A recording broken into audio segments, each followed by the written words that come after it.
I'd like to welcome you all to the Entrepreneurial Hour, where we provide practical advice to entrepreneurs.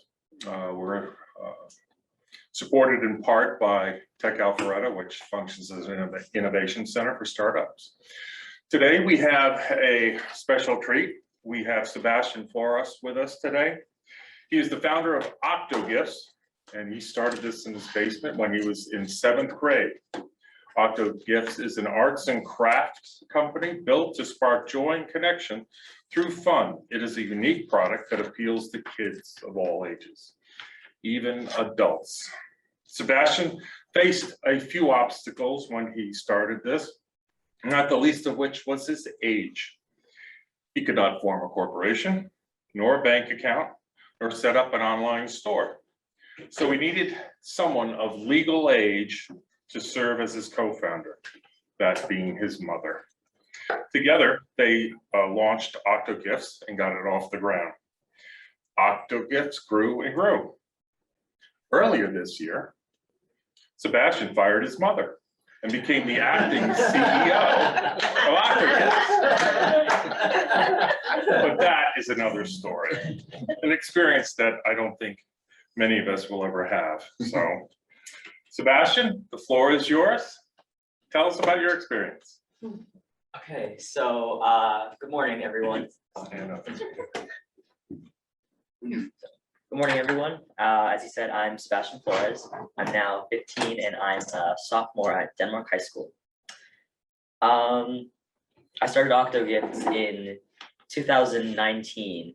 And this talk is going to be a little different from what happens here normally because I'm not actually pitching my idea to you. I'm just here to share my experiences because they've been pretty unique. So I started OctoGifts in January of 2019 when I was in the 7th grade in my basement.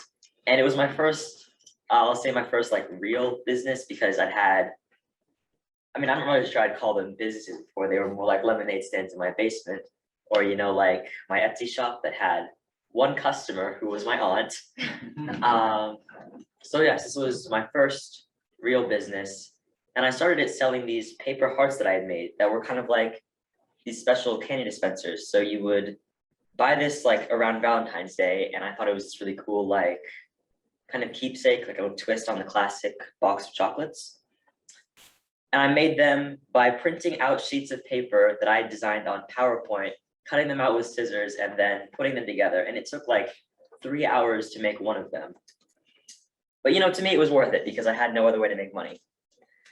And when I had saved up enough, I bought some new materials and I grew the business, and eventually I turned it into an actual legal entity. And from there, I launched a website and I sold them as kits so that I wouldn't even have to make them myself. And earlier this year, I got my biggest order yet, which I spent maybe a month filling, and it was for 75 of them. So I sat down there in the basement every day after school, just cutting out pieces and assembling them into these machines for a local children's institution.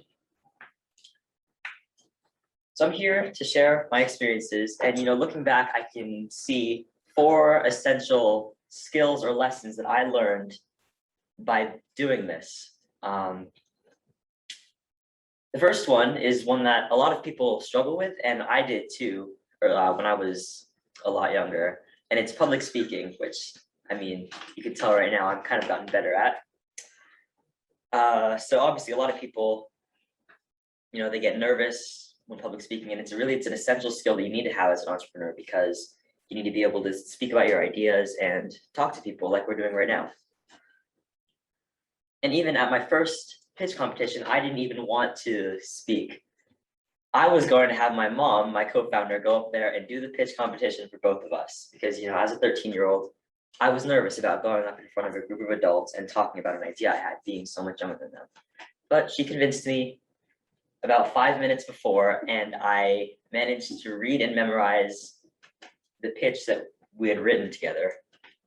And I went up there and I gave it. And it ended up being really fun because I got to see all the people's reactions to something I had made. So after that, I was really a lot more comfortable with public speaking.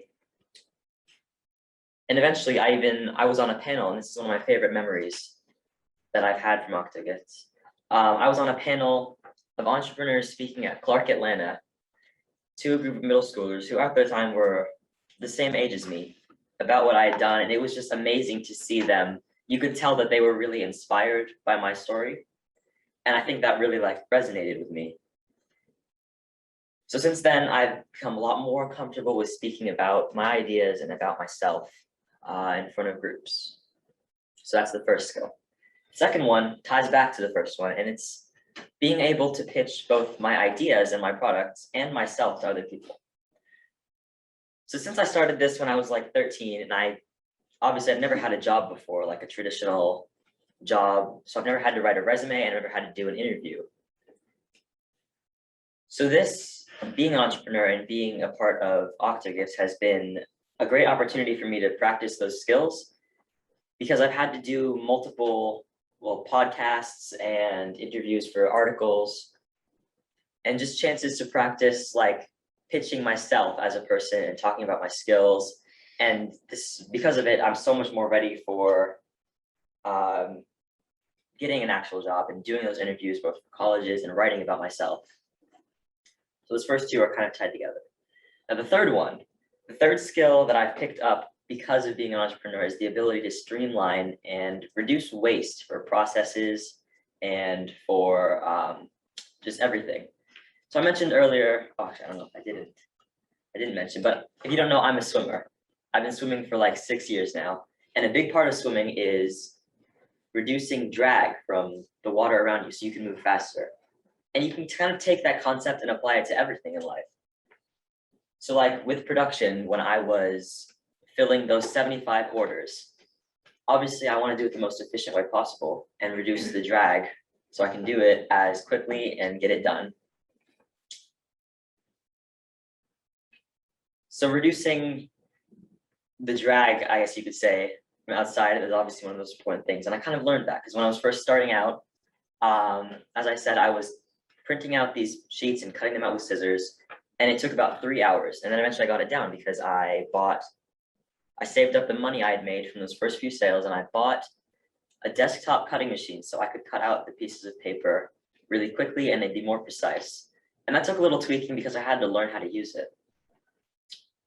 And after that, I upgraded again and I got a die machine so I could just run sheets of paper through it, and they would cut out 50 on the single sheet. And that was a life changer, because when you're cutting 200 of the same piece all at the same time, doing it by hand with scissors would be basically impossible.